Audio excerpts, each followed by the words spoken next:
Good afternoon students Hindi व्याकरण में हमारा टॉपिक है संज्ञा। संज्ञा टॉपिक में हमने संज्ञा किसे कहते हैं, संज्ञा की परिभाषा, ये सब हमने कल किया था। आज हम संज्ञा के भेद करते हैं। संज्ञा के कितने भेद हैं? संज्ञा के 3 भेद हैं। संज्ञा के 3 भेद हैं, व्यक्तिवाचक संज्ञा, जातिवाचक संज्ञा और भाववाचक संज्ञा। व्यक्तिवाचक संज्ञा किसे कहते हैं? व्यक्तिवाचक संज्ञा किसी विशेष व्यक्ति, वस्तु या स्थान का बोध कराने वाले शब्द व्यक्तिवाचक संज्ञा कहलाते हैं। किसी विशेष व्यक्ति जैसे हम ये कहें कि पंडित जवाहरलाल नेहरू भारत के प्रथम प्रधानमंत्री थे, तो पंडित जवाहरलाल नेहरू एक विशेष नाम की तरफ हमारा संकेत है, भारत के प्रथम प्रधानमंत्री। तो यह विशेष नाम हुआ। हम ये कहें डॉक्टर राजेंद्र प्रसाद भारत के प्रथम राष्ट्रपति थे, डॉक्टर राजेंद्र प्रसाद एक विशेष नाम।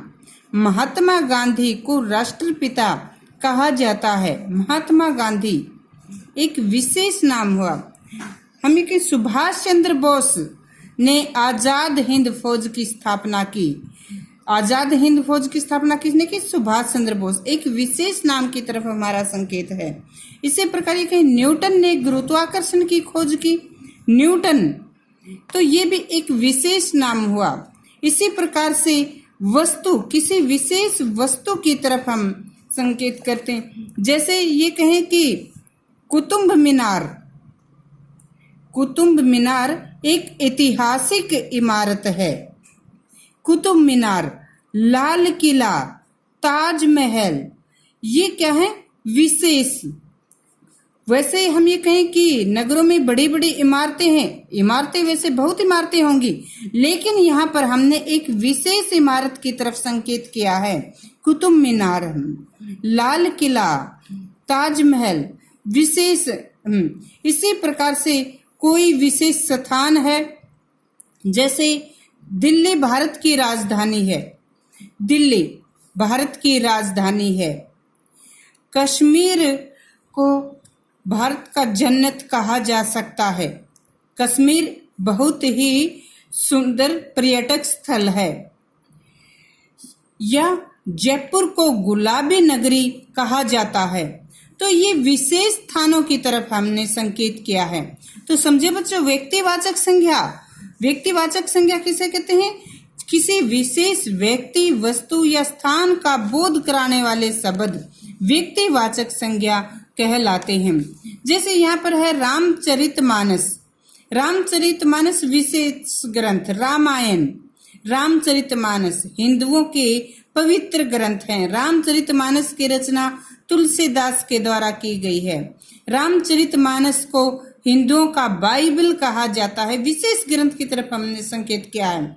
इसी प्रकार हम ये कहें कामायनी जयशंकर प्रसाद के द्वारा रचित उपन्यास है, तो एक विशेष पुस्तक की तरफ हमारा संकेत है।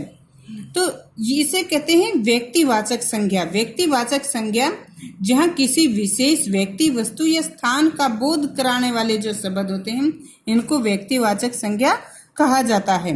आगे हम देखते हैं जातिवाचक संज्ञा। जातिवाचक संज्ञा किसे कहते हैं? जातिवाचक संज्ञा जिस संज्ञा शब्द से किसी संपूर्ण जाति का बोध हो, उसे जातिवाचक संज्ञा कहा जाता है।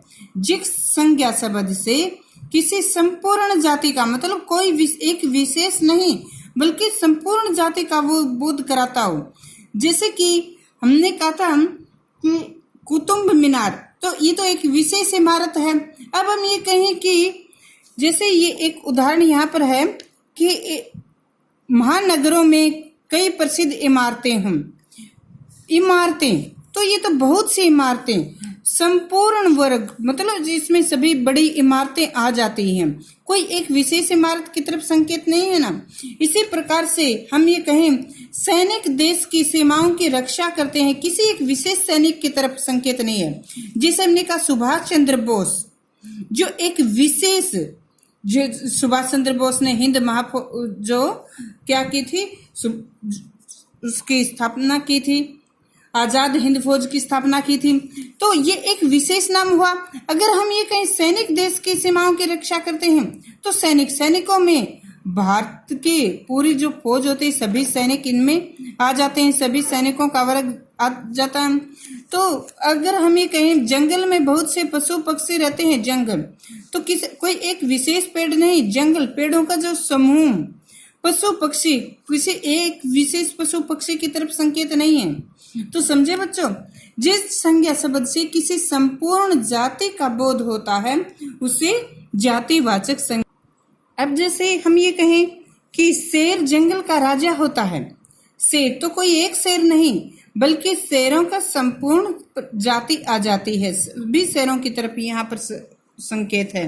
अगर हम कहें कि घोड़े बहुत तेज दौड़ते हैं, घोड़ा तेज दौड़ता तो एक घोड़ा नहीं है। अगर हम ये कहें कि चेतक बहुत तेज दौड़ता था, चेतक तो एक घोड़े की तरफ संकेत है, महाराणा प्रताप का घोड़ा चेतक, तो वह कौन से आ जाता है, व्यक्तिवाचक संज्ञा।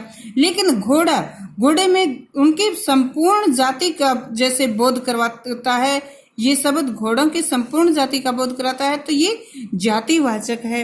इसी प्रकार से कोई भी नाम, जैसे फल होते हैं आम, केला, जामुन, या फिर जो फूल होते हैं गुलाब, चंपा, चमेली आदि, तो इसमें सभी आ जाते हैं, कोई एक नहीं। गुलाब फूलों का राज होता है, गुलाब बहुत सुंदर फूल होता है, या गुलाब का फूल पंडित जवाहरलाल नेहरू अपने कोट में लगाते थे, तो कोई एक फूल की तरफ संकेत नहीं, इसमें सभी जो आ जाते हैं, सभी किस्म के, मतलब गुलाब के जो ये फूल हैं उनकी पूरी किस्म इसमें आ जाती हैं।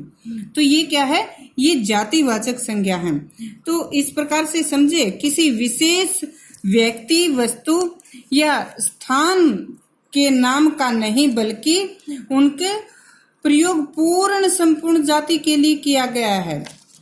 विशेष व्यक्ति, स्थान या वस्तु के नाम नहीं है बल्कि इनका प्रयोग संपूर्ण जाति के लिए किया जाता है। तो ये क्या है, जातिवाचक संज्ञा है।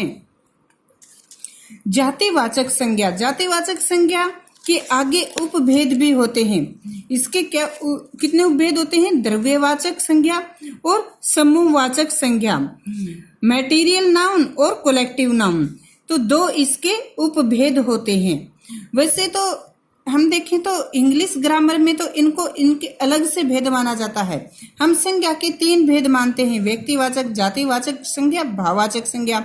लेकिन इंग्लिश में इनके ये जो मटेरियल नाउन और कलेक्टिव नाउन, इनके अलग से भेद माने जाते हैं, और इसके नाउन के 5 जो है भेद इसमें माने जाते हैं। लेकिन यहाँ पर द्रव्यवाचक संज्ञा और समूहवाचक संज्ञा क्या है, ये जातिवाचक संज्ञा के ही उपभेद हैं। तो आज हम इतना ही करेंगे। आज हमने क्या समझा, व्यक्तिवाचक संज्ञा किसे कहते हैं और जातिवाचक संज्ञा किसे कहते हैं।